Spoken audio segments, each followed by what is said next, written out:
Welcome back to the GSL Code A. We are in our final best of 3 of the night. We just saw a Titanfall. Yeah, Rain just lost to Dream. The best Casper player to date is not in the GSL anymore. We have another contender though. He's coming up next. It's going to be Flash, and he is up against Brave. But yeah, here's the result again for our last game. SK Telecom T1 Rain lost without winning a single map against MVP Dream. Yep. And, you know, the winner of this match between Dream and Boom Boom will face Yoda in the third round and decide to go to Code S. That's a pretty cool little bracket there.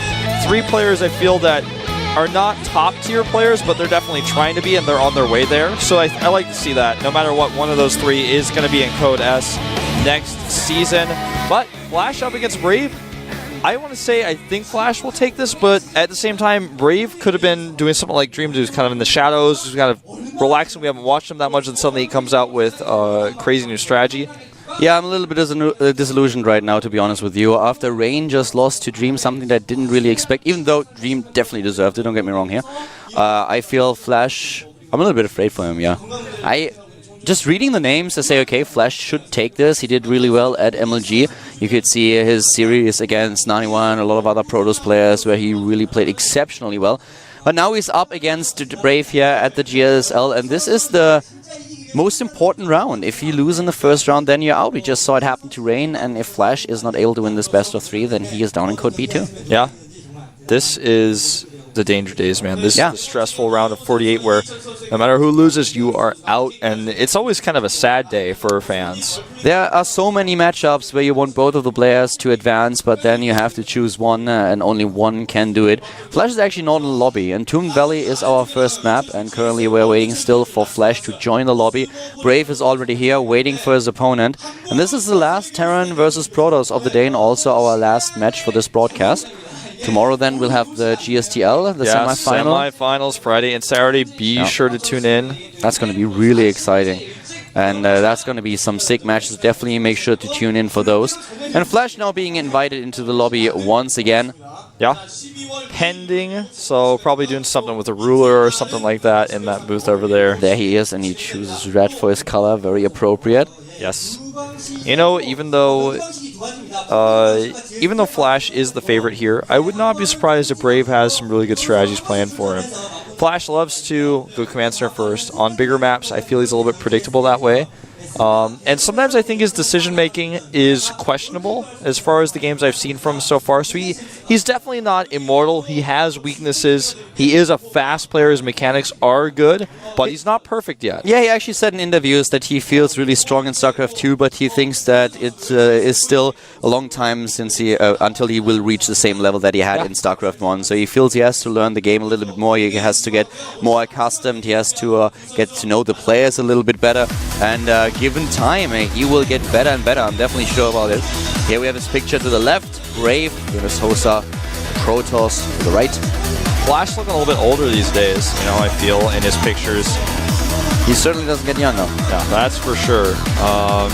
The hair spike up in the front versus Brave with a kind of that high school curly Q-esque little thing he's got going on, sideswept there. Flash is actually up in his best matchup here. He has a 74% win ratio against Protoss with roughly 50 games played. Those series to Naniwa that I mentioned earlier comes to mind. He won against Seed.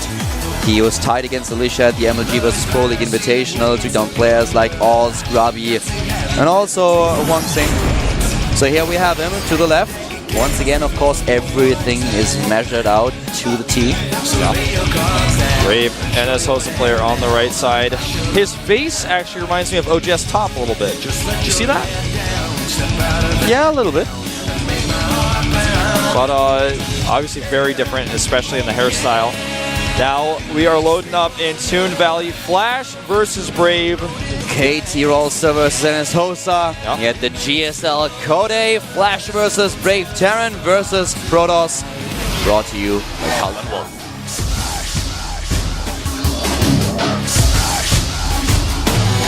All over the radio and back up in the raves again. We got the crowd on the wave like it's a stadium. To the top left of the map, we have the KT roster player. It is God, aka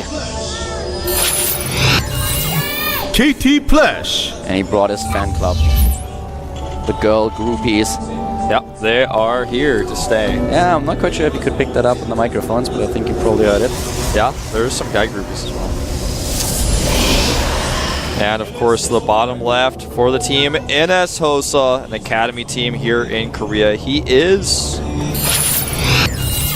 NS Hoso Brave. not so cowardly. Yeah. Brave guy. He has to be. Potentially a Native American. The face just gave me.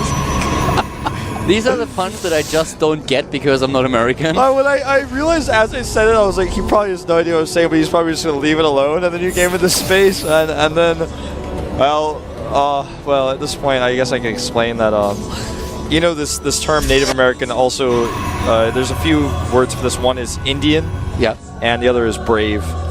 Braves are... Oh, I didn't know that. For example, the town that I'm from, Atlanta, the mascot is the Atlanta Braves.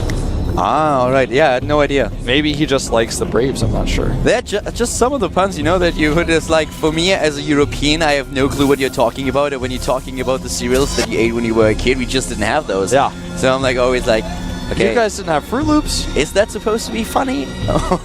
Did you guys or not are you just being wolf again? Did you guys not have Fruit Loops? Of course though? we had Fruit Loops. Okay. What about cinnamon toast crunch?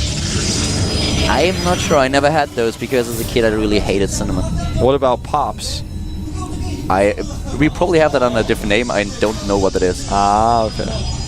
A lot I of was the just stuff they curious. actually translate because you want it to sound cute for children, so that you always kind of annoy your mom, like, Mommy, I want to have my ice cream. There was this campaign for Pops. The cereal is it's a really simple brand of cereal, but there was this campaign where they always had these guys like on skateboards, you know, this type of demographic where he's like doing stuff on like dirt bikes or whatever, and he's like, dude, I gotta have my Pops. And I remember just watching this commercial and being like, did you have Smacks? You Yeah. know what Smacks are? Yeah, Smacks with the frog. Yeah, exactly. Yeah. Those were my favorite. They're pretty good. Smacks were awesome. That's what, you know, do you know this, what is this, Tricks with the rabbit?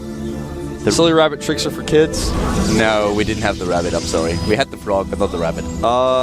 What about Cocoa Puffs? Cuckoo for Cocoa Puffs. Everyone had Cocoa Puffs. I always were felt really when I was a kid, the most obnoxious and crazy commercials were always cereal commercials. The most funniest one were always Snickers. Snickers, yeah. Snickers has the best They commercials. have some really good ones for sure. Well, these Advertising two his players- skills here. Oh, come on, that was like the best thing ever. Yeah, talking about commercials and then advertising, and you ruined it. I'm sorry I ruined it. I had my moment here, Wolf. For 1 second of the day, I have my moment. That was it. You I ruined ruined So it. now I smacked you down like you were a Cocoa Cocoa Puff, I guess. I was gonna say I hit you with a racket like you were a tennis ball, but No, you smacked me down. I smacked you down, I guess. So Well, currently what we have in the game here in Toon Valley is both players starting to the left side, and you could already see on the production tab there's not too much exciting stuff going on right now. We have just both of them with solid builds. We have for once Brave at the bottom left heading from one gate into expand into double gateway, and on the other hand at the top left Flash is starting things off with Gas just now so far. Just going for his economy, is adding the third command center already. I have one more question that has if it goes unanswered, I'm gonna be wondering about this all night. Do you guys have Pop-Tarts? Excuse me? Pop-Tarts. Of course you have Pop-Tarts, right? Not under that name. What is it called? I have no idea. I don't know that. It's this pastry with inside of it. There's cinnamon. I can't. If there's cinnamon inside and it's actually something for children, there's a pretty good chance that I never tried it because I hated cinnamon rolls. Yeah, cinnamon was a popular flavor. There were other flavors like blueberry, but anyway, this SCB gets in here and sees everything. He sees the robo is late, and that's also going to let Flash know that Brave is not going to find out about his third command center on the main for a really long time because the Observer is going to be late. That's really good news for Flash. He also doesn't have to use a scan later to try to figure out what Brave is doing. We have the first forge now for Brave, and Flash is going for the triple SCV production, whereas Brave is now getting his robotic spade. So at this point, Flash starts with his really late double refinery that we saw earlier. He's just starting to go into his tech and adds the reactor, but he doesn't really use his third command center on the third mineral line just yet. This would just spread him out a little bit too thin. It would be really hard for him to defend against any kind of timing coming from Brave. But as you can see, both players they're playing it a little bit passive. You know, just standing in the main base, macroing it up. And I find that a little bit awkward being Brave, to be honest. I mean, Flash has this reputation that he's a macro god, so I would rather have expected Brave to try to hit a few timings here. There may be yet some timings he wants to hit. For example, he's not going to be hitting any Surf Creator Prime timings with 3-3, or it doesn't look like he's going to hit any Colossus timings, but there are moments, you know, everyone talks about what it means exactly when there is a timing in a game.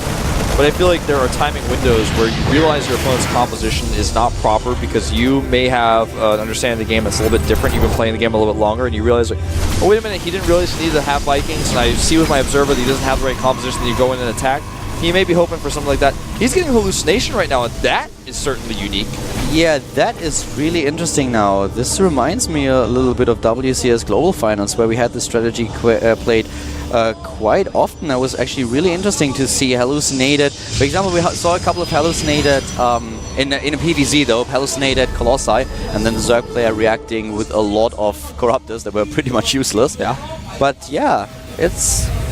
I feel he's only going to use that for scouting reasons, to get a couple of Phoenixes that he can send over to scout the main base. He can also fake Colossi. He's making a bunch of gates right now, but he could fake Colossi, make his opponent go Vikings while he goes Templar, or he could do the opposite of that and fake Templar while he's moving across the map and try to force his opponent into Ghost composition where he goes Colossi.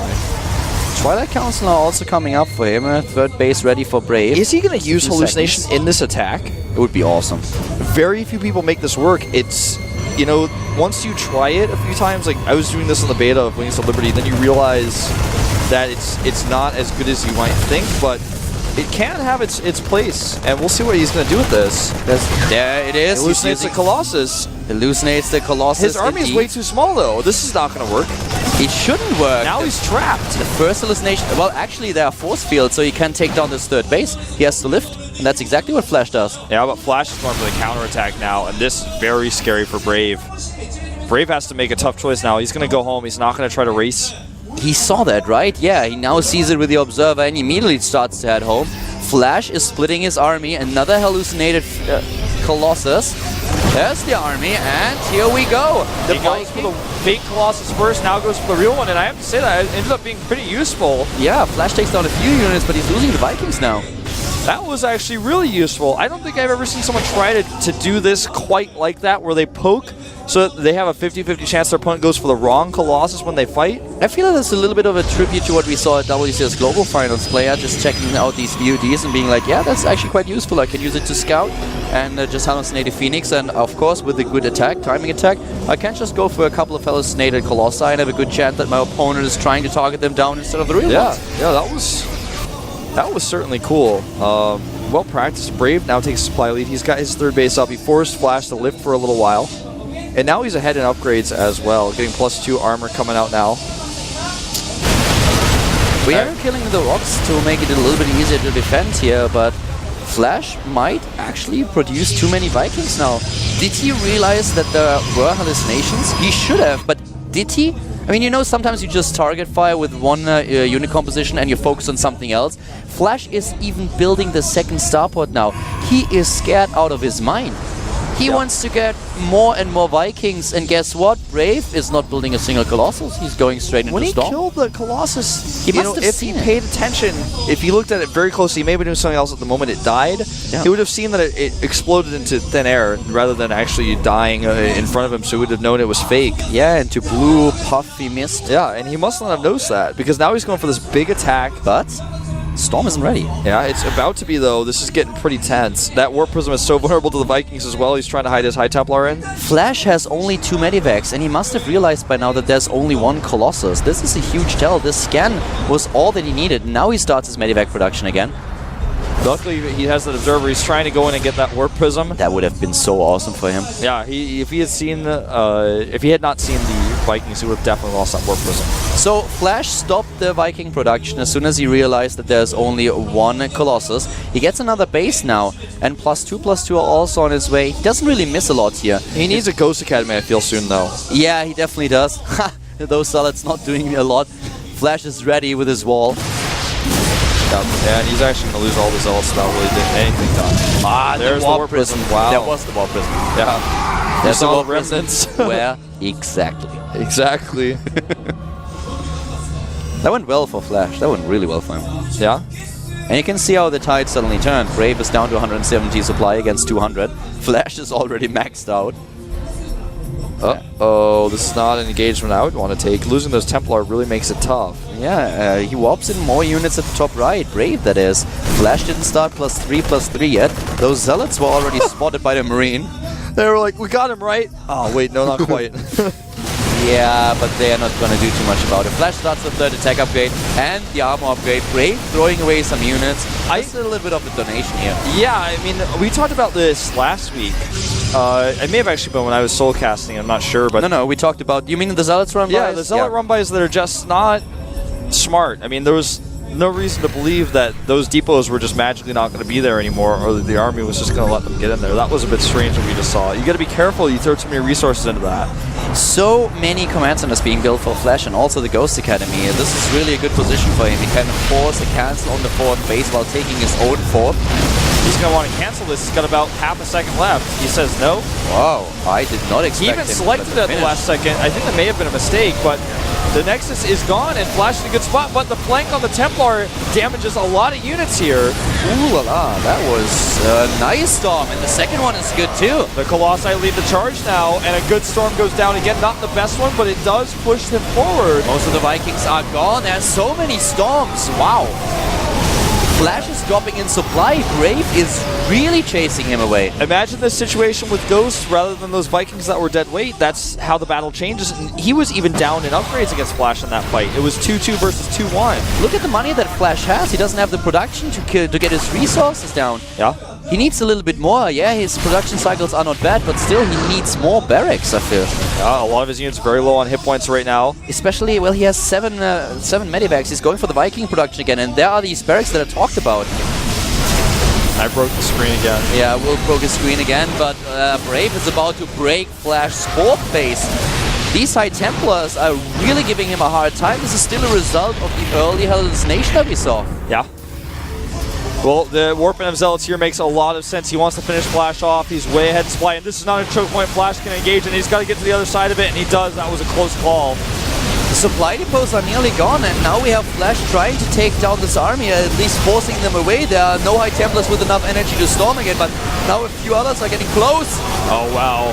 Weathers the storms, but this is not something you want to ride out. And I gotta say, this may be the end of Flash in game number 1 with the Colossi walking closer. He's even got that Archon taking out the Vikings.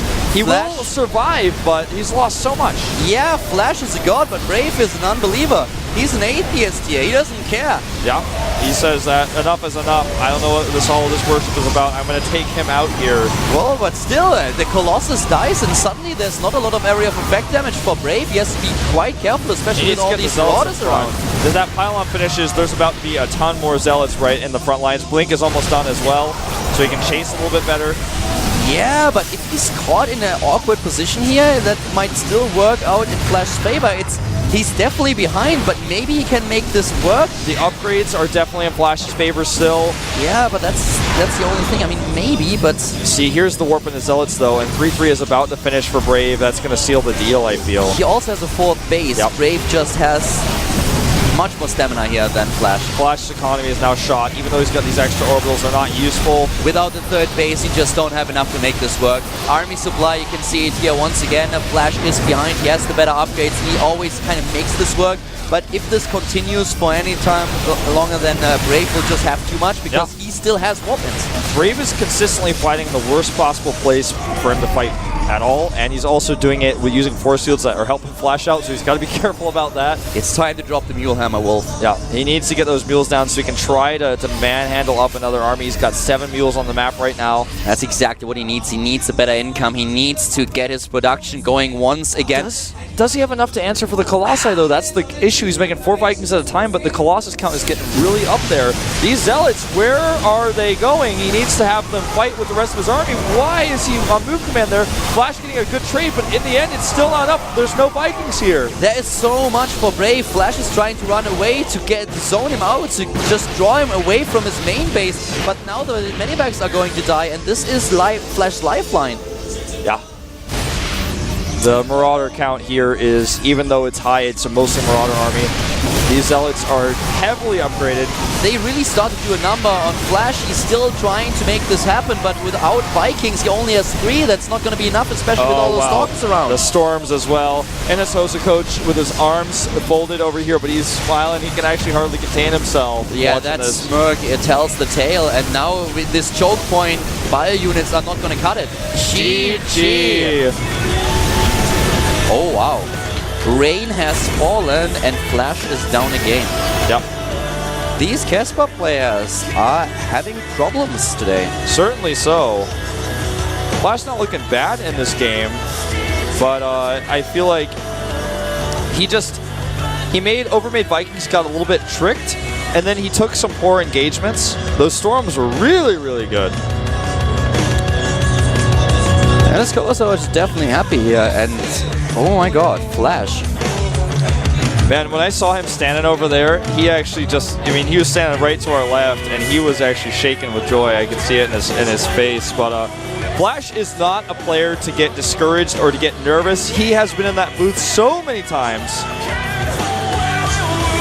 He's got a lot of experience himself, so we'll see. I'm puzzled. Yeah? That hallucination. You know, if not for the hallucination, Flash would have scouted a little bit earlier what's going on, but he saw those Colossi and he thought, okay, well, usually if you do this, you only have 1 of them. Now you have at least 2. There's another one coming up. That's the 3rd. So he just did the math and he was like, yeah, there's no way you're going into High Templars. You just don't have the resources to do it. He didn't realize it was a fake. You know, he didn't see the Colossus fake die. So he built a lot of Vikings. He invested those minerals, those resources, and Brave was pretty happy about it. The problem that Flash had was Storm. He didn't have an answer for Storm, and these first battles that happened were way too good for Brave. Yep. Map number 2 is going to be Whirlwind, a big map. And if Flash has to play against Brave's late game style that's really good with his Storms and his unit control, I wouldn't want to do it on a map of this size. Yeah. The game is about to start. Whirlwind is map number 2 between Flash and Brave. Brave up 1-0 against God. The game is about to start here at the GSL Korea, brought to you by Calvin Wolf.